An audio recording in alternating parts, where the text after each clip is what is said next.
mbokki Tivaouane mbokki àddina Café Mbecté mu ngi noonu seen sac bu 5 kilos bi ñu def ko double protection saako ci biir jël toile bu rafet bi teg ci kawam ni toile bi rafetee noonu la café bi yombee noonu la café bi neexee waaw mu ngi nii de Café Mbecté caf ka café bi ñuy bégal macha allah. Bonsoir à tous et à tous, bonsoir à tous les suiveurs et à tous les inconditionnels de Grégoire Omnisport doomu Gaye Ndiaye warul tiit warul ragal maa ngi di béggee Aliou Cissé Ngari Niarmew va donner sa liste pour les deux matchs face à la Namibie le 9 et le 12 octobre comptant les éliminatoires de la Coupe du Monde 2022 ce vendredi à 10h. Donc on aura la liste d'Aliou Cissé ñaata joueurs lay ne kenn xamagul moom rek a xam mais y a des joueurs ñi nga xamante ne journal Record wax na ko Bamba Dieng dina ñëw Bamba Dieng c'est pas un problème, c'est un joueur attaquant qui peut venir renforcer l'attaque. Bouna Sarr dina ñëw Bouna Sarr c'est le joueur le plus attendu. Pourquoi? Parce que Bouna Sarr ñu ko doon xaar ay moment ñëwul après ñëw na léegi comme ñëw na on va voir lan la mën a apporter l'équipe nationale du Sénégal. Donc aujourd'hui on va parler des forces et des faiblesses de Bouna Sarr, donc qui va fêter sa première sélection face à la Namibie. Pourquoi la pertinence de Bouna Sarr, de l'arrivée de Bouna Sarr? L'arrivée de Bouna Sarr arrive dans un contexte où on a une pénurie, donc un manque de latéral droit. Sabali blessé, Moussa Wagué convalescent, Lamine Gassama n'a pas de club. Donc actuellement, on n'a pas de latéral. Ibrahima Mbaye gis nañ ko, il n'est pas en forme. Donc la question du temps de jeu, donc ressurgit. Moutarou Baldé woo nañ ko, mais Aliou Cissé ne lui fait pas confiance, comme beaucoup de Sénégalais. D'ailleurs, on veut un joueur qui joue en Europe, qui joue le haut niveau. Donc Bouna Sarr va arriver. Mais Bouna Sarr, là, le monde est l'équipe nationale du Sénégal. Les forces et les faiblesses.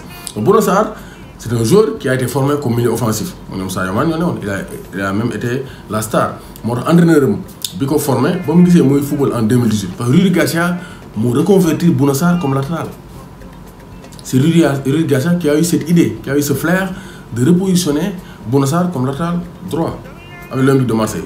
Excentré gauche, excentré droit, voilà, excentré gauche. Mais il a repositionné latéral droit. Et ça a donné ses fruits.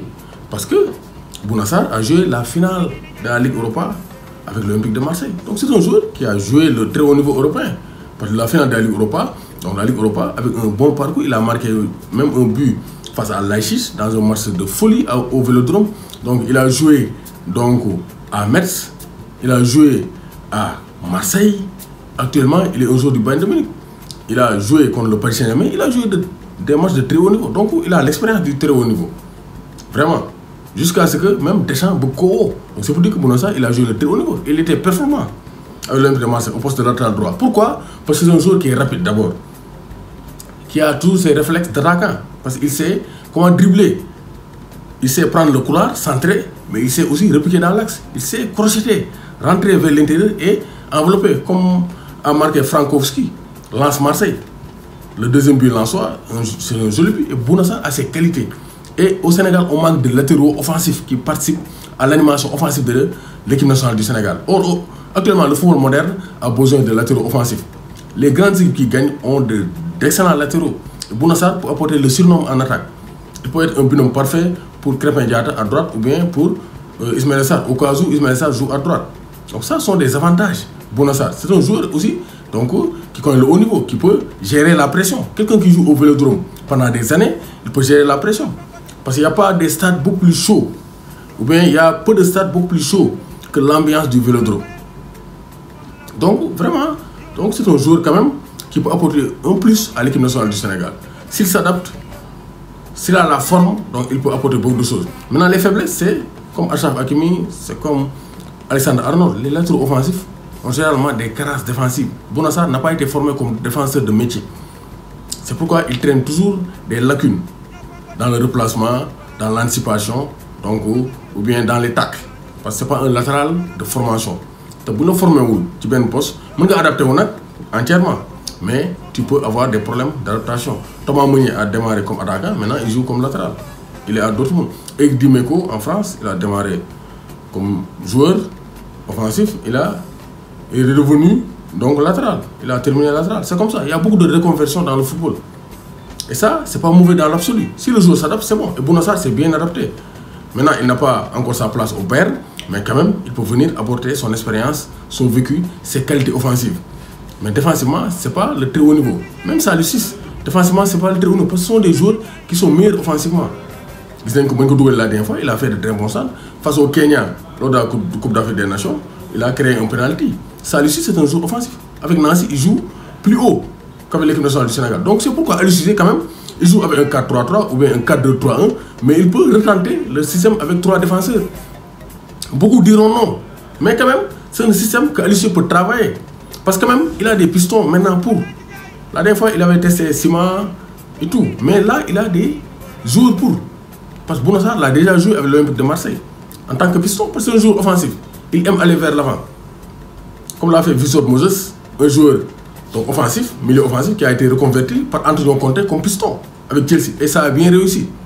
Donc, aussi, donc ça peut donc aussi réussir à Saliou Ciss parce que c'est un joueur offensif. Donc, Saliou Ciss, Bouna Sarr, pour l'intégrer, qui droite, qui gauche, donc, il y a même ça de la course. Je pense que c'est un système que Aliou Cissé peut tester. Milieu de terrain, s'il appelle Nampalys Mendy, parce que c'est Aliou Cissé qui décide, donc on peut donc avoir Gana Nampalys au milieu de terrain. Attaque, il choisir entre Ismaël Sarr et Krépin Diatta. Ken lay tek mu accompagner Sadio Mané et Boulaye Dia. Défense, il peut mettre Abdou Diallo, Koulibaly, Papa Bou Cissé. Parce que Papa Bou Cissé aussi, actuellement, il ne fait pas des meilleurs défenseurs sénégalais. Il est jeune, il est compétitif avec donc Olympiakos de Pirée. Je pense qu'il mérite quand même sa chance actuellement. Ablaye Seck, il est là-bas, mais il ne joue pas tous les matchs pour l'instant. Kouyaté, il est bon quand même. Mais je ne pense pas aussi c'est Abdou Diallo et Koulibaly nous gérer avec central. Une défense à 3. Je pense que Aliou Cissé, s'il le travaille bien, parce que maintenant il a des joueurs d'ailes. Ils peuvent gérer les ailes. Saliou Ciss et Bouna Sarr, ils connaissent bien ce poste. Ils peuvent gérer. Donc je pense que c'est une option. On peut l'utiliser comme latéral avec une défense plate à 4. Mais on peut l'utiliser comme piston. Ce sont des options. Je vais lui poser la question durant la conférence de presse. Je vais lui poser la question. Si c'est ce qu'il y a un sédan, on va préparer, dites préparer. Vous pouvez préparer la question. Parce que je vais vous poser la question. Envisagez-vous de repositionner Saliou Ciss et Bouna Sarr comme piston et une défense à 3. Donc, question vendredi, Inch'Allah. Voilà. Donc, lolo, Bouna Sarr peut apporter le barré vraiment équipe nationale au poste de latéral. Parce que c'est un joueur compétitif. Moi, en 2019, pour la CAN, j'ai milité pour l'arrivée de Bouna Sarr. Parce que sur le latéraux, on a des latéraux de qualité. Parce que Sabali, l'endoyo gauche, mais Gassama et Wagé, bon, on Bouna Sarr Ken.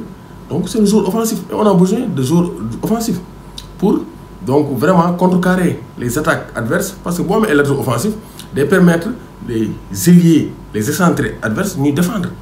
De permettre d'accueillir les gars qui les surnomment Dougal. Parce que si tu marques, tu te mets à l'abri. Et c'est ce dont on a besoin dans le football moderne. Donc Bouna Sarr peut apporter beaucoup de choses à l'équipe nationale. Voilà. Donc, si Aliou Cissé l'appelle, Aliou Cissé le sélectionne. Rien à dire. On va être derrière Bouna Sarr. Pour dougaler, on va crier Bouna Sarr, Sarenbi. Il n'y a rien à dire. Parce qu'il porte le maillot sénégalais, on sera derrière lui. Parce que le Sénégal, on n'a pas de problème crypto-personnel.